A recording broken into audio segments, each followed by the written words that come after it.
থাকবে কঠিন ভয়াবহ অবস্থা, জাহান্নামের অবস্থা থাকবে বড় কঠিন।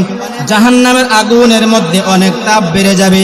জাহান্নাম আল্লাহ তাআলাকে ডাক দিয়ে বলবে, আল্লাহ বিচারের কাজ শেষ করেন, বিচারের কাজ শেষ করে যারা জাহান্নামে যাবে জাহান্নামের মধ্যে দিয়া দেন, যারা জান্নাতে যাবে জান্নাতের মধ্যে দিয়া দেন। ওই কিয়ামতের কঠিন ময়দানের সময় সকল নবী রাসূলরা পর্যন্ত ইয়া নাফসি বলতে থাকবে। তখন কিয়ামতের ময়দান সকল উম্মতেরা পেরেশান, সকল নবীরা পর্যন্ত পেরেশান থাকবে। মানুষগুলা সবাই মিলে আদম নবীর কাছে যাবে, গিয়া বলবে, ও নবী আপনি তো আমাদের পিতা, আপনি আমাদেরকে সহযোগিতা করেন।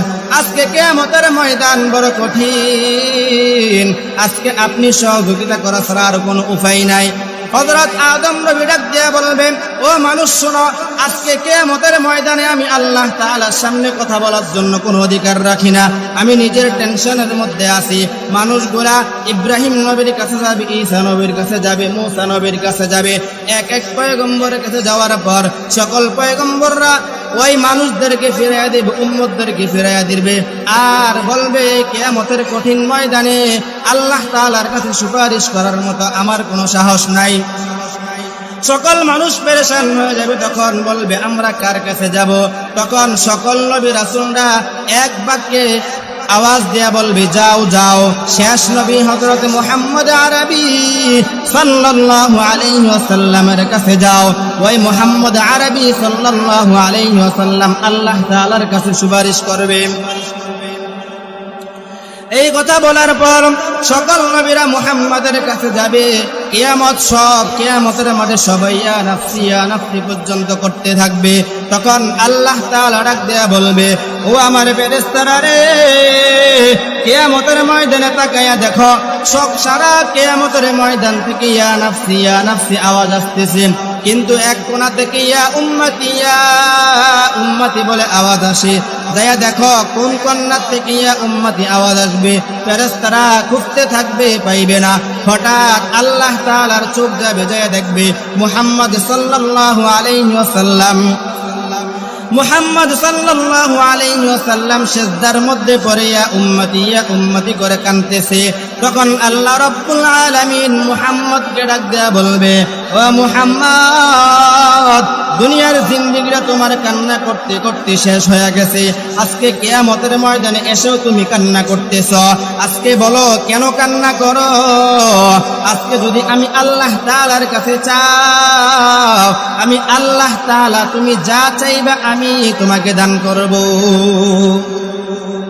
নবীজি আলাইহিস সালাতু ওয়াস সালাম আল্লাহ তাআলার কাছে বলবে, ও আল্লাহ, আমি আর কিচ্ছু চাই না, আমার উম্মতদের চিন্তা করতেছি, ইয়া উম্মতি, আজকে এই কঠিন সময় আমার উম্মতেরা কোথায় যাবে, আমার উম্মতের কি অবস্থা হবে?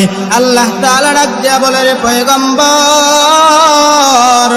ওই কিয়ামতের ময়দানের দিকে তাকান, কিয়ামতের ময়দানের দিকে তাকায়া দেখেন আপনার উম্মতের কলবের মধ্যে শস্য পরিমাণ ঈমান যার কলবের মধ্যে আছে, ওই সমস্ত উম্মতদেরকে আপনি জান্নাতের মধ্যে দিয়ে দেন। এই কথা বলার সঙ্গে সঙ্গে আমাদের নবীর উম্মতদের মধ্য থেকে অর্ধেক উম্মত জান্নাতের মধ্যে চলে যাবে, আর অর্ধেক উম্মত বাকি থাকবে। নবীজি আলাইহিস সালাতু ওয়াস সালাম আবারও সিজদার মধ্যে পড়ে যাবেন। সিজদার মধ্যে পড়ে ইয়া উম্মতি বলতে থাকবেন। এমন সময় আল্লাহ তাআলা আবার ডাক দিয়া বলে, ও পয়গম্বর, আপনি আবার কেন কান্না শুরু করে দিয়েছেন? নবীজি ডাক দিয়া বলবে, আল্লাহ, অর্ধেক উম্মত জান্নাতের মধ্যে গেছে, আর অর্ধেক উম্মত বাহিরে আছে। আল্লাহ তাআলা ডাক দিয়া বলবে, এরে আমার বন্ধু, কিয়ামতের ময়দানে আপনি তাকায়া দেখেন আপনার উম্মতের কলবের মধ্যে আদা শস্য পরিমাণ ঈমান যেই উম্মতের কলবের মধ্যে আছে, ওই উম্মতদেরকে আপনি যাচাই করে করে জান্নাতের মধ্যে দিয়া দেন। আরো অর্ধেক উম্মত জান্নাতের মধ্যে চলে যাবে, আরো কিছু উম্মত বাকি থাকবে।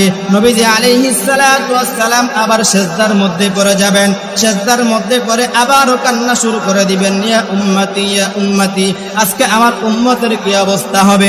তখন আল্লাহ তাআলা ডাক দেয়া বলে, ও নবী, আপনি মাথা উঠান, কিয়ামতের ময়দানে তাকায় দেখান আপনার উম্মতের কলবের মধ্যে যাররা পরিমাণ ঈমান যার কলবের মধ্যে আছে, ওই সমস্ত সকল উম্মতদেরকে নিয়ে আপনি জান্নাতে চলে যান। আমি আল্লাহ তাআলা আপনাকে আজকে কিয়ামতের ময়দানে বাধা দিব না।